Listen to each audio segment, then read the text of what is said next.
Қайырлы күн, достар. Эфирде Айсен Берік қызы және Алинор. Сәлем, Алинор, қалың қалай? Жақсы.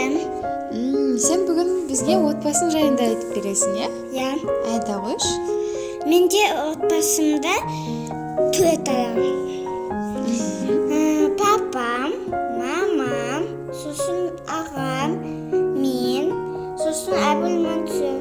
Оларды аты Қанат, Жанат, Жандос, Алинор, Әбілмансұр.